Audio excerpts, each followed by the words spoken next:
లో మీరు hair plantation గురించి చెప్పడం జరిగింది. అవును. అసలు హెయిర్ ప్లాంటేషన్ ఎందుకు చేసుకోవాలి అసలు? హెయిర్ ట్రాన్స్ప్లాంటేషన్ ఎందుకు చేసుకోవాలంటే యాక్చువల్గా అయితే హెయిర్ ట్రాన్స్ప్లాంటేషన్ చేసుకోకపోతే మనకి ఏదో డిజబిలిటీ వచ్చేసేది, అవును, మన ఆయుష్ ఏం తగ్గిపోతుంది, అవును, మనం ఏం చచ్చిపోం. అవును. కానీ హెయిర్ లేదన్న బాధతో మన ఆయుష్ తగ్గిపోద్ది. ఓకే, ఆ బాధతో తగ్గిపోద్ది ఆయుష్. ఎట్లా అంటే Okay. అరే నాకు జుట్టు లేదే, అరే నేను ఏంట్రా నేను చూడటానికి అద్దంలో బాగాలేదు, అరే ఫోటోల్లో నాకు బట్టతలే కనిపిస్తుందిరా. ఇప్పుడు ఏంటి అసలు మనకి ఇప్పుడు అమ్మాయిలకి నేను నచ్చట్లేదు, ఇంట్లో వైఫ్కి నచ్చట్లేదు, ఆఫీస్లోకి వెళ్తే నన్ను కామెంట్ చేస్తున్నారు. బ్రహ్మానందం గారిది ఒక రీల్ ఉంటుంది, రింగులుగా రింగ్ రోడ్ లాగా నా జుట్టు ఉండేది అని. ఆయన అసలు ఇలా మొత్తం రింగులుగా ఉంటుంది. ఆ తర్వాత సీజన్లు మారిన కొందికి సీజన్లో ఆకులు రాలిపోయినట్టు నా జుట్టు అంతా రాలిపోయి మొత్తం అంతా బట్టతల అయిపోయింది అంటారు. ఇవన్నీ నవ్వుకుంటానికి బాగుంటుంది కదా. సినిమాల్లో దాన్ని జోకుని చేస్తారు బట్టతలని. అవును. ఆ చేయటం వల్ల ఏంటంటే కమెంట్లు చేయటం మొదలు పెడుతున్నారు.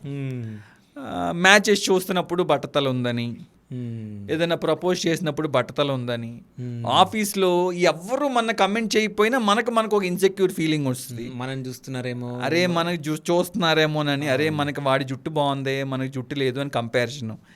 ఇవన్నీ వచ్చినప్పుడు ఏంటంటే మనకి హెయిర్ ట్రాన్స్ప్లాంటేషన్ అవసరమా లేదా అనే క్వశ్చన్ వస్తుంది. ఓకే, బట్టతల ఉన్న వాళ్ళందరికీ హెయిర్ ట్రాన్స్ప్లాంటేషన్ చెయ్యము.